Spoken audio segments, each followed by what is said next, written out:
তেওঁ আলিম নহয়, তেওঁ নিশ্চয় কিবা ইহুদিৰ সাজিছ হয়, তেওঁ ইহুদিৰ বিক্ৰী হোৱা মানুহ হ'ব পাৰে। মুস্তাফা কামাল আজাহাৰীৰ তেওঁ যিবোৰ মন্তব্য দি আছে, একচুৱেলি এইটো একো গ্ৰহণযোগ্য নহয়। ইছলামৰ তেওঁ যদি হক্কানি আলিম হোৱা হয়, তেওঁ এনেকুৱা মন্তব্য আমাৰ আগত দাঙি নধৰে।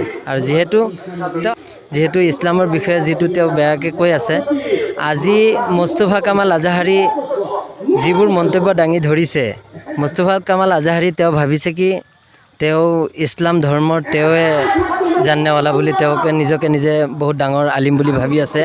আজি হাজাৰ হাজাৰ আলিম উলামা ওলাই আহিছে, আজি তক এজনৰ কথা তেওঁৰ লগত নিমিলে।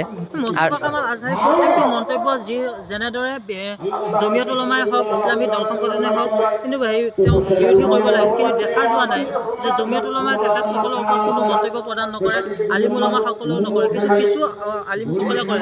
কি ক'ব এই সন্দৰ্ভত, কিয় নকৰে জমিয়ত উলামাই এই সন্দৰ্ভত মন্তব্য? একচুৱেলি মানে তেওঁৰ লগত কিছু সংখ্যাই যে তৰ্ক বিতৰ্ক নকৰে, তেওঁৰ লগত নবহে, বৈঠকত নবহে, একচুৱেলি এজন জালিম যিজনে একোৱে নাজানে, তাৰ লগত একো তৰ্ক কৰিও লাভ নাই। যিবোৰ কথা তেওঁ কৈ আছে গোটেই ফাল্টু কথা, ইয়াৰ ওপৰত আমাৰো কথা পাতিব মন নাই। একচুৱেলি তেওঁ মন মৰ্জি, তেওঁৰ যিবোৰ কথা তেওঁ বনাই আমাৰ আগত দাঙি ধৰিছে, আৰু ইছলামৰ মাজত বিশৃংখলা আনিবৰ কাৰণে তেওঁ এইবোৰ কথা দাঙি ধৰিছে।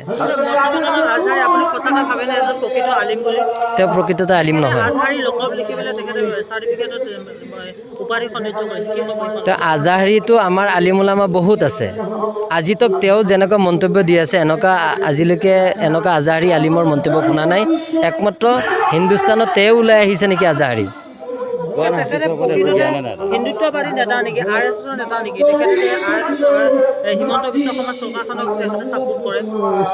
এতিয়া তেওঁৰ মন্তব্যত কিছুমান কথা বুজিব পৰা যায়, যিটো আমাৰ অসমত হাজাৰো হাজাৰ আলিম উলামা আছে, কাৰো লগত তেওঁৰ কথা মিল নাখায়, যাৰ কাৰণে বুজি পোৱা যায় তেওঁ কিবা RSSৰে হওক বা কিবা বেলেগ কিবা হেৰিৰ সাজিছ চলাই কিনে আমাৰ ওপৰত এনেকুৱা তেওঁ কথাবোৰ দাঙি ধৰিছে।